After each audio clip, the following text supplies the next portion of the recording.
नमस्कार दोस्तों, स्वागत है आपका आपके YouTube channel way of learning में। इस वीडियो में हम बात करेंगे जो पेट्रोल और डीजल के दामों में वृद्धि हो रही है उसके क्या कारण हैं और ये कैसे क्रूड ऑयल से लिंक्ड है। जैसे जैसे क्रूड ऑयल के दाम घटते या बढ़ते हैं, हमारे पेट्रोल और डीजल के दामों पर उसका क्या असर होता है और ये किस तरह से सरकार के द्वारा डिसाइड किए जाते हैं। जो ऑयल कंपनियां फ्यूल को आयात करती हैं उन पे इनका क्या असर होता है, क्या उन्हें भी कोई आर्थिक बोझ वहन करना पड़ता है, हम कितना फ्यूल बाहर से आयात करते हैं और हमारी क्या क्या रिक्वायरमेंट हैं, इसके बारे में भी हम जानेंगे। अब जो फ्यूल बाहर से आयात होता है ये हमारे उत्पादन का कितना प्रतिशत है। हम जानते हैं कि हमारे पास ऑयल रिजर्व है वो काफ़ी कम है, इसीलिए अर्थव्यवस्था को गति प्रदान करने के लिए हमें बाहर से फ्यूल को आयात करना पड़ता है। पूरे रिक्वायरमेंट का 85% फ्यूल है वो हमें बाहर से लाना पड़ता है और मात्र 15% ही हम हमारे देश में उत्पादन करते हैं। पिछले वित्त वर्ष में हमने 228 मिलियन टन फ्यूल जो है वो बाहर से आयात किया और उसके लिए 102 बिलियन डॉलर हमें फॉरेन एक्सचेंज पे करना पड़ा। अब अगर जो फ्यूल पूरे वर्ल्ड में आयात होता है उसके सबसे ज़्यादा चाइना के द्वारा आयात किया जाता है जो कि 22% के आसपास है। उसके बाद यूएसए और तीसरे नंबर पर हमारे देश का नंबर आता है। अब हमारे देश में इतना ज़्यादा फ्यूल क्यों आयात किया जाता है? क्योंकि हम एक डेवलपिंग नेशन हैं और हमें ऊर्जा की ज़रूरत है। एनर्जी रिक्वायरमेंट को पूरा करने के लिए हमें इतनी ज़्यादा फ्यूल आयात करना पड़ता है।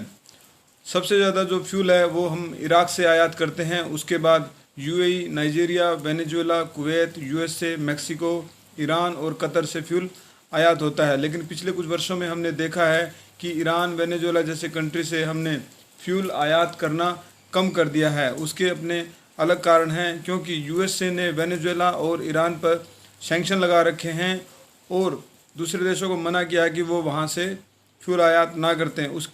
उसके चलते इंडिया ने भी ईरान से फ्यूल आयात करना कम कर दिया है और हमारे देशों के संबंधों में भी इसका असर पड़ा है।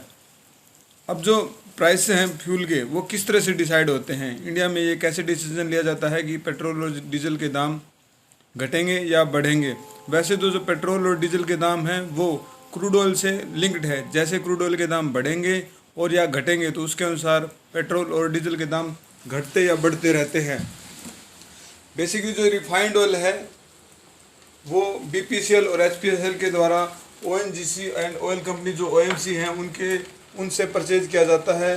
जब ये रिटेलर कंपनियां एचपीसीएल और बीपीसीएल अपने ट्रांसपोर्टेशन और जो दूसरे खर्चे फ्यूल को आयात करने में लगते हैं उनको निकाल करके और अपना प्रॉफिट मार्जिन तय करके जो दाम हैं वो डिसाइड करते हैं। जो ये प्राइस डी कंट्रोल सिस्टम है वो हमारी सरकार के द्वारा स्टेप बाय स्टेप लिया गया। सबसे पहले जो एविएशन टरबाइन फ्यूल है जो एविएशन में यूज किया जाता है वो 2002 में, और पेट्रोल को 2010 में और डीजल को 2014 में डी कंट्रोल सरकार के द्वारा किया गया। इसका मतलब ये था कि जब क्रूड ऑयल के दाम घटेंगे या बढ़ेंगे उसके अनुसार पेट्रोल और डीजल के दाम घट बढ़ जाएंगे। अब जो ये डी कंट्रोल सिस्टम है वो कैसे काम करता है? अगर हम थ्योरेटिकली देखें तो पेट्रोल और डीजल के दाम क्रूड ऑयल से लिंक्ड हैं, लेकिन प्रैक्टिकली ऐसा होता नहीं है। जब इंटरनेशनल मार्केट में क्रूड ऑयल के दाम घटते हैं तो सरकार कुछ टैक्सेस लगा देती है और दाम वहीं के वहीं रुक जाते हैं, और जब क्रूड ऑयल के दाम बढ़ते हैं तो तो पेट्रोल और डीजल के दामों को क्रूड ऑयल के साथ लिंक कर दिया जाता है और अकॉर्डिंगली वो बढ़ जाते हैं। और जो ये बेनिफिट है वो कंज्यूमर तक पास ऑन नहीं हो पाता और सरकार के खजाने में वो पैसा चला जाता है। अब क्या ऑयल कंपनियां जो कि फ्यूल बाहर से परचेज करती हैं और जो रिटेल कंपनियां यहाँ पे बेचती हैं उनको इससे कुछ बेनिफिट होता है या उन्हें भी कुछ लॉस वहन करना पड़ता है?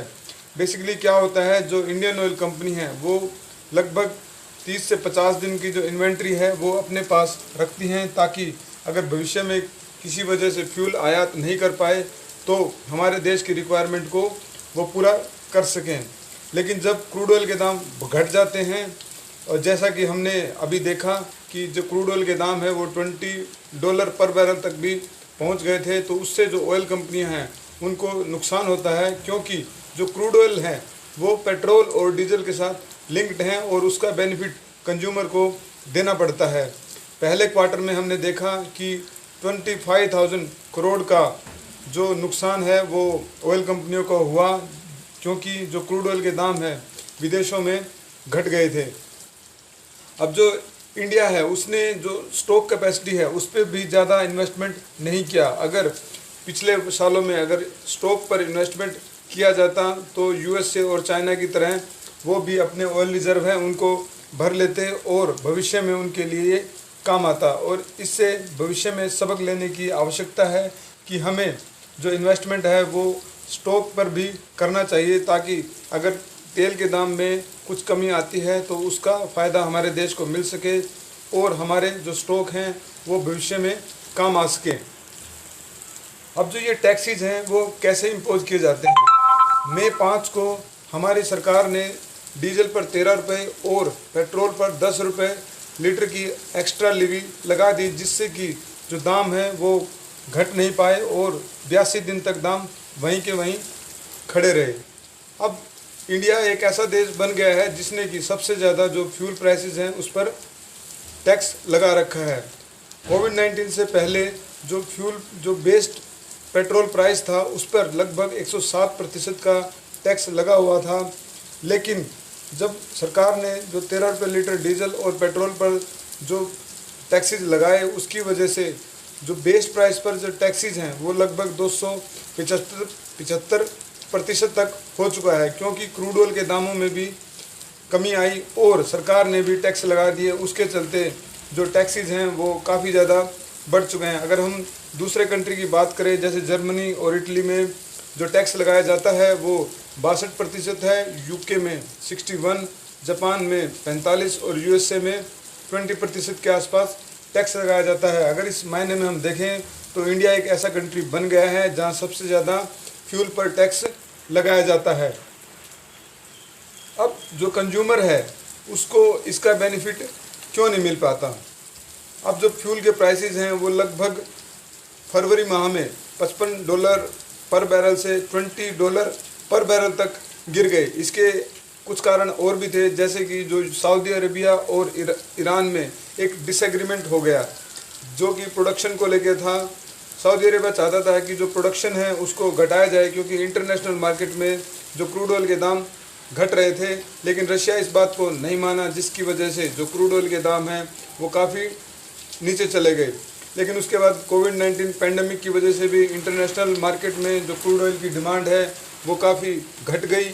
उसकी वजह से भी जो क्रूड ऑयल के दाम हैं वो काफ़ी घटे। लेकिन सरकार ने क्या किया कि उस पर अलग से टैक्स लगा दिया, जिसकी वजह से इसके दामों में ज़्यादा कमी नहीं हो पाई और कंज्यूमर को उसका बेनिफिट नहीं मिल पाया। इसके लिए सरकार की तर्क ये है कि वो अपना फिजिकल डेफिसिट को कम करना चाहते हैं और सरकार के पास अगर इनकम होगी तो वो जो महामारी फैली हुई है उसमें भी अपना ज़्यादा से ज़्यादा योगदान कर सके।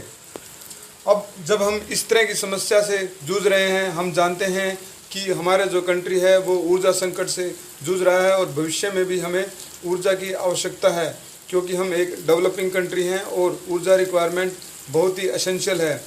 अर्थव्यवस्था को मजबूती प्रदान करने के लिए हमें इस तरह के स्टेप लेने चाहिए जिससे कि हम भविष्य में अपनी ऊर्जा रिक्वायरमेंट को पूरा कर सकें। अभी जो कोविड-19 है वो अपने आप में एक अपॉर्चुनिटी के रूप में यूज किया जा सकता था। अगर हमारे पास कुछ ऐसे स्टॉक की कैपेसिटी होती तो हम जो कम प्राइस में इस फ्यूल को परचेज कर लेते और भविष्य के लिए उसको रख पाते। हमारी सरकार जो है वो इस पर भी ध्यान दे रही है कि जो अल्टरनेट रिसोर्सेज हैं उस पर भी ध्यान दे रही है, ताकि जो हमारी जो डिपेंडेंसी है क्रूड ऑयल पे वो कम की जा सके। इसके लिए सरकार ने काफ़ी कदम उठाए हैं, जैसे सोलर एनर्जी पे भी काफ़ी इन्वेस्टमेंट किया जा रहा है और जो दूसरे रिसोर्सेज हैं उन पे भी इन्वेस्टमेंट किया जा रहा है। और इन पर ध्यान देकर हम जो क्रूड ऑयल की जब दाम घटते या बढ़ते हैं उससे बचा जा सकता है और इस डिपेंडेंसी से भी हटा जा सकता है। जो हमारा चैनल है वे ऑफ लर्निंग, उस पर आपको समय समय पर गवर्नमेंट जॉब के बारे में जानकारी मिलती रहेगी और उनकी तैयारी किस तरह से की जाएगी, उसके बारे में भी आपको समय समय पर जानकारी दी जाएगी। इस चैनल पर आपको जीके, इंग्लिश और करंट अफेयर्स के टॉपिक समय समय पर मिलते रहेंगे। अगर आपको ये वीडियो पसंद आई हो तो इस वीडियो को लाइक और शेयर करें और हमारे चैनल को सब्सक्राइब करना ना भूलें। Thank you. जय हिंद।